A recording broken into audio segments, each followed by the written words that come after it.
Ya, pemirsa, mungkin Anda dan kami yang ada di studio tidak akan pernah habis berpikir bagaimana caranya untuk memberi efek jera agar tidak ada penyalahgunaan uang rakyat. Dalam politik ada istilah suara rakyat, suara Tuhan. Artinya kalau wakil rakyat menggunakan uang rakyat tidak pada tempatnya, dia menyalahgunakan uang Tuhan itu kan? Mestinya begitu kan? Penyadarannya di situ ya. Ya, simple saja sebenarnya. Transparansi kita butuhkan ya, Pak Roy. Ada konsep e-budgeting yang digagas di DKI Jakarta dan Presiden Jokowi sekarang ini. Menurut Anda bentuk-bentuk transparansi seperti apa sih yang efektif untuk menangkal modus-modus seperti ini? Iya, jadi sebetulnya e-budgeting itu salah satu model inovasi ya, dengan memanfaatkan teknologi. Bahwa dengan teknologi sudah mulai memasyarakat, maka e-budgeting menjadi sarana yang dianggap efektif untuk bisa mendorong percepatan transparansi di daerah ya. Nah, tetapi memangkas jalur-jalur birokrasi yang bisa membuka peluang transaksi kan? Iya, betul. Jadi semua input melalui teknologi informasi gitu. Nah, memang di setiap daerah kan berbeda ya. Misalnya kalau DKI Jakarta dengan APBD yang begitu besar, otomatis misalnya seorang gubernur atau seorang Ahok akan sulit misalnya memantau dokumen APBD yang begitu banyak, memuat anggaran sekitar 70 sekian atau 60 sekian triliun. Nah, dengan e-budgeting maka dia tertolong dengan sistem itu ya, maka dia akan bisa memeriksa tentang usulan-usulan per dinas ya. Lalu dia akan melihat misalnya, oh kenapa anggaran IPS itu sebesar ini, harusnya seperti ini, atau kemudian bahwa kok kenapa UPS hari ini kemarin kita tolak kok masuk lagi di APBD. Nah, itu kan memunculkan melahirkan kontrol baik di internal maupun secara eksternal oleh publik. Publik bisa membantu dengan mengakses informasi yang dimunculkan dalam e-budgeting.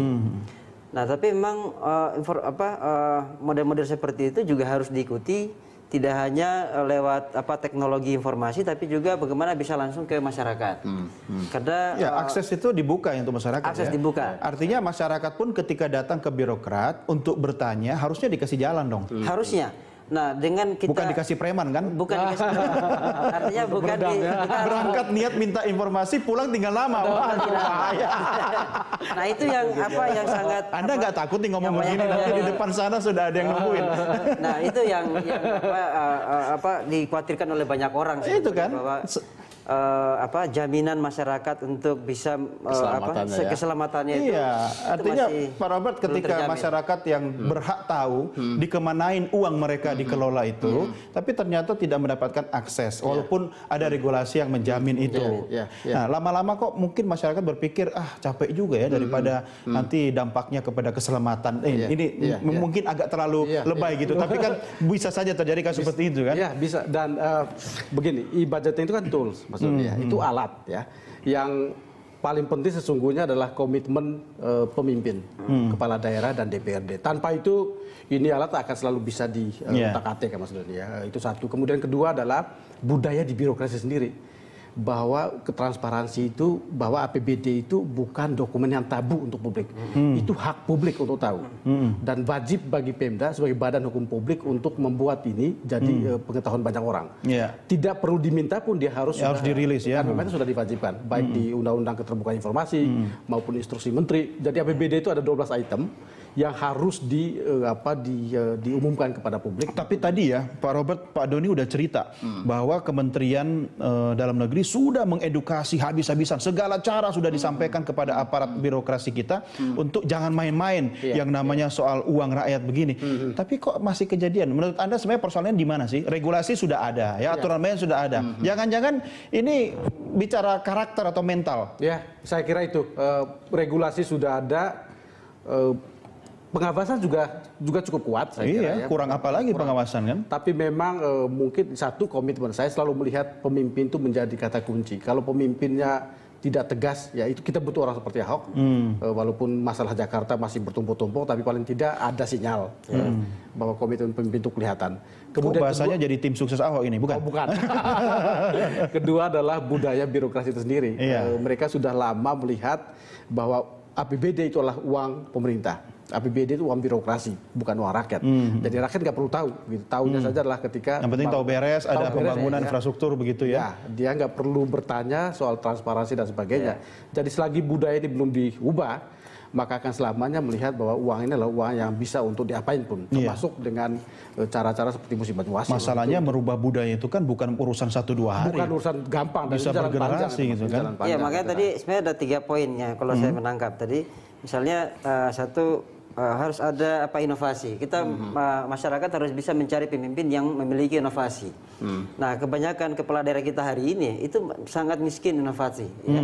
Sehingga hanya menunggu saja kebutuhan kebijakan di pusat, lalu kemudian mereka tinggal melaksanakan. Makanya kenapa misalnya hari ini itu muncul ada kontes-kontes ya, gimana membuat perencanaan yang lebih inovatif sehingga melahirkan gagasan-gagasan yang baru. Ya. Termasuk e-budgeting itu kan inovasi Iya, sebenarnya. inovasi. Iya. Nah, saya coba lempar ke Pak Doni dulu. Pak Doni, kalau misalnya e-budgeting ini kemudian dibakukan menjadi sebuah konsep atau metode di seluruh Indonesia, bisa nggak kira-kira untuk mengantisipasi terjadinya oknum-oknum yang nakal seperti di musim Banyuasin?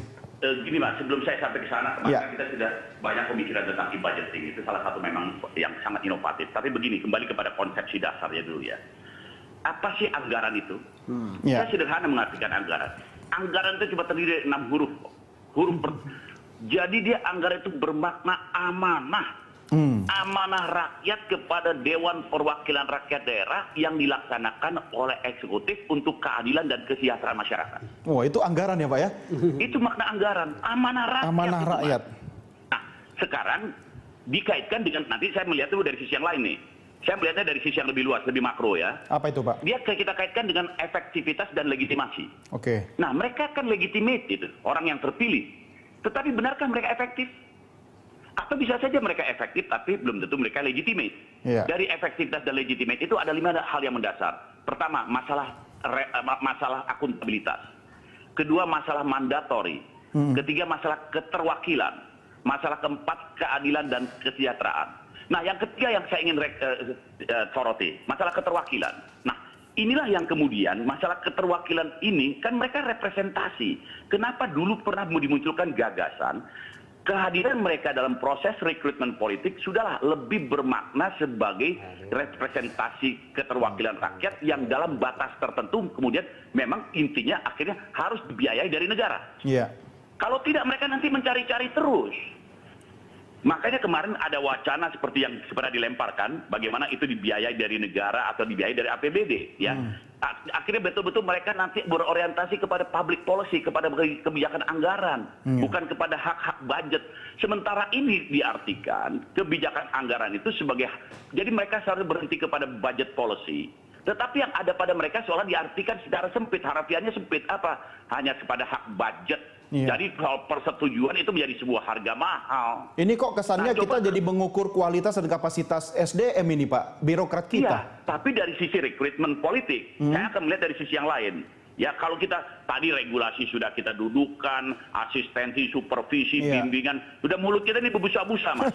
Ya, mulut kita berbusa-busa bagaimana mereka kita orientasikan. Tidak kurang-kurang Pak Menteri Dalam Negeri mengingatkan para bupati, para wali kota, para gubernur untuk kembali kepada taat dan taat kembali kepada aturan norma, jangan pernah terjebak moral hazard. Tetapi kan ini interaksi di antara dua pihak, baik antara pihak eksekutif dengan legislatif. Karena di satu sisi bagaimanapun eksekutif dalam posisi yang tidak semudah yang kita bayangkan, karena mereka bergantung besar kepada tingkat persetujuan DPRD. Ya kan, kalau persetujuan itu diberikan dalam waktu yang singkat atau cepat dan tepat dan seterusnya akan berimplikasi kepada masalah di masyarakat itu kan. Nah, simbiose mutualistis inilah yang seharusnya kita potong, kita pangkas ya. Kalau saya melihatnya dari sisi keterwakilan DPRD-nya, kita dorong mereka betul-betul, sudahlah Anda betul-betul datang Anda tidak perlu mengeluarkan uang, Anda tidak perlu ikut ini itu keluar biaya banyak atau dengan cost politik yang begitu tinggi, tapi Anda betul-betul datang dengan representasi keterwakilan rakyat itu betul-betul karena amanah rakyat, tetapi kemudian mereka dibiayai dari dan atas beban negara. Iya. Jadi mereka jadi jangan lagi selama ini kan mereka harus keluar uang, mereka ikut pemilihan di sana, ikut ini. Jadi mereka harus mikir bagaimana balik modal ya Pak ya? Ya, modal dulu mereka ya. Betul. Kita sama-sama ngikuti ya, begitu mereka terpilih, mereka sebelum mereka ikut pemilihan mereka sudah keluar sekian.